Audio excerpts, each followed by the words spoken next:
Do you remember the Y2K panic? Were you even alive back then? Do you remember that nothing ever changed when the year 2000 rolled in? Well, except for the fact that we were heading into an era when LGBTQ representation was on the increase. Welcome to my Gay Culture Rewind series, where we take a look at some of the most iconic moments in gay entertainment history. One video at a time, 1 year at a time. And this week we're looking at the gay entertainment moments from the year 2000. Let's head over towards the rainbow and follow the yellow brick road. Rewind! Let's go back in time.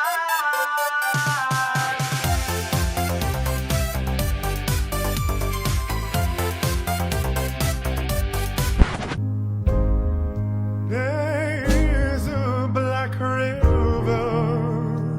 Across the Atlantic and deep underground, Anthony and the Johnsons released their self-titled debut album in the year 2000. The pressing was tiny, but the sound was enormous. Anthony Hegarty's voice, trembling, genderless, and ancient, floated over the pianos and strings like smoke.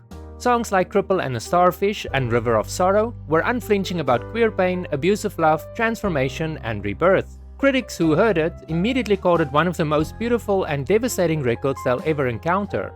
5 years later, and the world caught up with I Am a Bird Now, which won the Mercury Prize, but the blueprint was laid already back in 2000. Anoni, as she is now known, gave every queer kid with a weird voice permission to be exactly that, weird, gorgeous, and unafraid.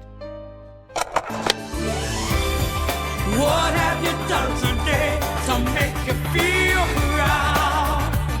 Heather Small's Proud came out in May of 2000 and immediately started climbing the charts. But it was when the US version of Queer as Folk used it over the opening credits montage that it became a sacred text. What have you done today to make you feel proud? That line hit different when you were 20, closeted, and watching Brian Kinney stride into Babylon. Suddenly, every Pride stage from London to Sydney to San Francisco had Heather's gospel house belt ringing out while thousands of us screamed the words back at her. Is you Madonna? You my driver? Is you Madonna? Your Babylons look less big than they do on the telly. And then of course Madonna came with the album Music. The title track went to the #1 spot in 25 countries and owned every circuit party from Fire Island to Sydney Mardi Gras. Don't Tell Me, with its glitching strings and that music video fusion of country line dancing and Vogue era attitude, felt like Madonna saying, yes, I'm still your mother. The Drowned World Tour the following year had the Go-Go Cowboys, Lesbian Kiss Cam, and Mechanical Bull. Gay men bought tickets in blocks of 20. The album sold over 11 million copies, but more importantly, it soundtracked the first summer a whole generation of us felt like we actually belonged in the new millennium. How come you're always following him around? I'm not always following him around. We're best friends. What are you doing? Nothing. Showtime aired the very first episode of the American version of Queer as Folk in December 2000. Within the first 8 minutes, we saw full frontal nudity, poppers, and everything in between. Network executives had panic attacks, but gay viewers had religious experiences. Set in Pittsburgh, the show followed Brian, Michael, Justin, Emmett, Ted, Melanie, Lindsay, and the rest through clubbing, crystal, coming out, bashing, weddings, cancer, and everything else. It ran for 5 seasons and launched the show stars into icon status, while also giving us lines we still quote daily today. It was the first time many of us saw our actual lives on TV, instead of a very special episode of our favorite TV shows. That was quick. Well, when you've had as much practice as he's had. I'm sorry, you're in the way, okay? Fine, I'll just stand here and look pretty. Could you stand over there and look pretty? Fox tried its hand with LGBTQ+ content with Normal Ohio in November. The show starred John Goodman as a butch gay man moving back home, which sounds like a sure hit, but it only lasted 7 episodes. The show's joke was basically big guy likes musicals, and America wasn't ready for it, so the show got pulled fast, but it's still fascinating as the last gap of the old school network sitcom trying to do gay content without actually committing. But I still feel that, if given time to blossom, the show could have become just as iconic as Will and Grace. But every ask has his price. It took me 1,000 cigarettes and bonbon 5 trips to smuggle my novel to the other side of El Morro. Before Night Falls is the haunting biopic of Cuban poet Ronaldo Arenas, which starred Javier Bardem, who lost 30 pounds for the role, learned English and Spanish poetry, and delivered a performance so devastating he got an Oscar nomination.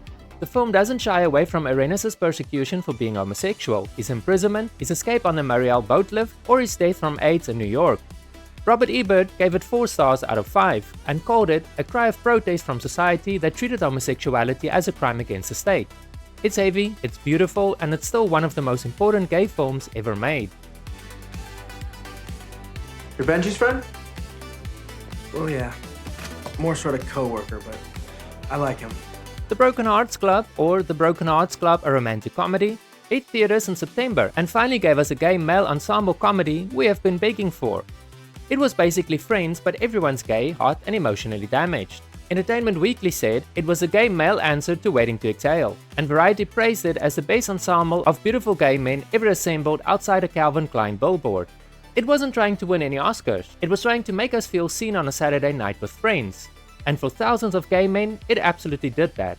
How is she now? She's better. Still refers to the homosexual population as the gays. 1989? Maybe I'd like to have a family before it's too late.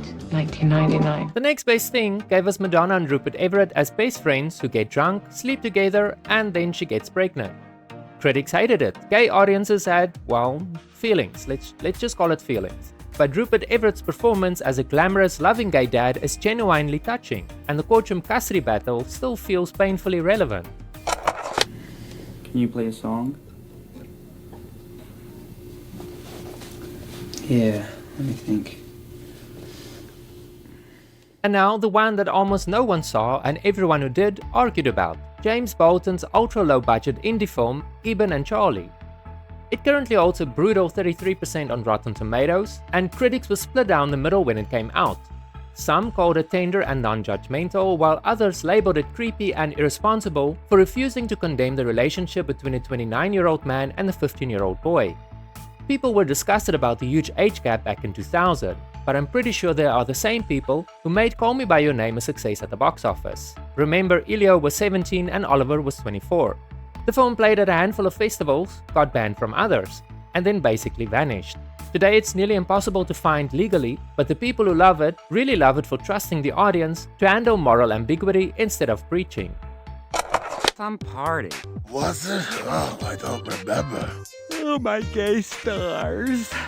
Meanwhile, on the brand new and scary internet, Queer Duck launched on icebox.com in October 2000, the first animated series about an openly gay character aimed at adults. It starred Jim J. Bullock as the voice of Queer Duck, with guest spots by David Duchovny, Tim Curry and Conan O'Brien playing themselves. It was crude, stereotype-heavy and absolutely hilarious for the time. Showtime later picked it up for proper TV airings, but the fact that it started as a web series in 2000 makes it the ancestor of every queer animated show we still love today. Thank you so much for watching this video. I don't have a suggested video for you to watch next, but the algorithm thinks that you will enjoy this following video. You can watch that by clicking on the link that will be appearing on your screen in a moment. Thank you very much for watching my videos. It really means a lot to me that you actually take time to watch my videos. So if you enjoy them, give me a thumbs up. That way I know you enjoy my content and that resonates with you and I can make more content like that. Thank you very much and I'll see you in the next video.